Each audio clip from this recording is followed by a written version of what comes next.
Start എന്ത് ലൈല മജ്നു.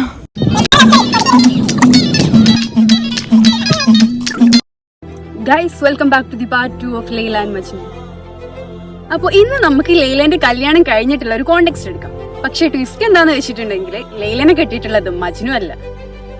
ലൈല കല്യാണം കഴിച്ചു പോയിട്ടുള്ളത് ഒരു വലിയ കൊട്ടാരത്തിലേക്കാണ്. പക്ഷെ മജ്നു എന്നും ഈ കൊട്ടാരത്തിന്റെ അടുത്ത് ലൈലക്ക് വേണ്ടിയിട്ട് കാത്തിരിക്കാറുണ്ട്.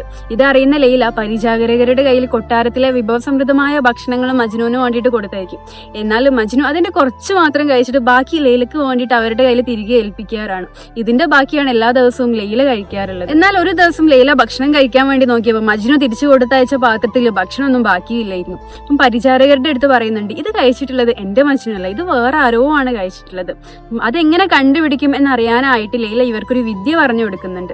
നാളെ നിങ്ങൾ ഭക്ഷണമായിട്ട് ചെല്ലുന്ന സമയത്ത് അവരുടെ അടുത്ത് പറയണം, ലൈലക്ക് എന്തോ ഒരു അസുഖം വന്നിട്ടുണ്ട്, അത് മാറണം എന്നുണ്ടെങ്കിൽ മജ്നുവിന്റെ ഒരു കഷ്ണം ഇറച്ചി തിന്നണം എന്നാണ് പറഞ്ഞിട്ടുള്ളത്. സോ അത് തരണം എന്ന് പറയുന്നുണ്ട്. പിറ്റേ ദിവസം ഭക്ഷണമായിട്ട് പോകുന്ന പരിചാരക ഇവര് ഭക്ഷണം കഴിച്ചു കഴിഞ്ഞ് പാത്രം തിരികെ വാങ്ങുന്ന സമയത്ത് അവരുടെ അടുത്ത് പറയുന്നുണ്ട്, ലൈലക്ക് ഒരു അസുഖം വന്നിട്ടുണ്ട്, അത് മാറണമെങ്കിൽ നിങ്ങളുടെ ഒരു കഷ്ണം ഇറച്ചി തിന്നണം എന്നാണ് പറഞ്ഞിട്ടുള്ളത്, അത് തരണം എന്ന് പറഞ്ഞിട്ടുണ്ട്.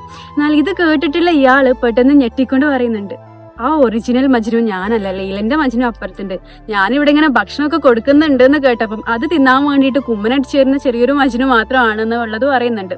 അടുത്ത ദിവസം പരിചാരക ഭക്ഷണമായിട്ട് ചെല്ലുന്ന സമയത്ത് മജ്നു അവിടെ ഇരിക്കുന്നുണ്ട്. അപ്പം ഈ സെയിം ക്വസ്റ്റ്യൻ പരിചാരക അവരുടെ അടുത്ത് ചോദിക്കുന്നുണ്ട്. അപ്പം മജ്നു തൊടയിൽ നിന്ന് ഒരു കഷ്ണം ഇറച്ചി മുറിച്ചെടുത്തുകൊണ്ട് പരിചാരകന്റെ കയ്യിലേക്ക് കൊടുക്കുന്നുണ്ട്. അപ്പം ഈ പരിചാരക തിരിച്ചു ചോദിക്കുന്നുണ്ട്, എന്താണ് മജ്നുവിനെ, നിങ്ങൾക്ക് വേദനിക്കുന്നൊന്നും ഇല്ലേ എന്ന് ചോദിക്കുന്നുണ്ട്. മജ്നുവും കൊടുക്കുന്ന മറുപടി ഉണ്ട്, എനിക്കൊരു ശരീരം ഉണ്ടായിരുന്നെന്നും അതിന്റെ ഇറച്ചി ലൈലക്ക് മരുന്നായിരുന്നു എന്നും ഞാൻ അറിയുന്നത് ഇപ്പോഴാണ്. ഗൈഡ് പറയുന്ന കാര്യം, love is the elixir of the empire. നമ്മളൊരു കാര്യത്തിലേക്ക് സ്നേഹം കൊണ്ട് അത്രമാത്രം അടുത്തിരിക്കുകയാണെങ്കിൽ ആ സ്നേഹത്തിൽ നിന്നുകൊണ്ട് നമുക്ക് ഏത് കാര്യങ്ങളെയും കീഴടക്കാൻ പറ്റുന്നതാണ്. സോ നമ്മളൊരു കാര്യം ചെയ്യാൻ ഉദ്ദേശിക്കുന്ന സമയത്ത് അതിലേക്ക് നമുക്ക് എത്രത്തോളം സ്നേഹം ഇട്ടുകൊണ്ട് ആ ഒരു കാര്യം ചെയ്യാൻ പറ്റുമോ അങ്ങനെ ചെയ്യാന്നുള്ളതാണ്.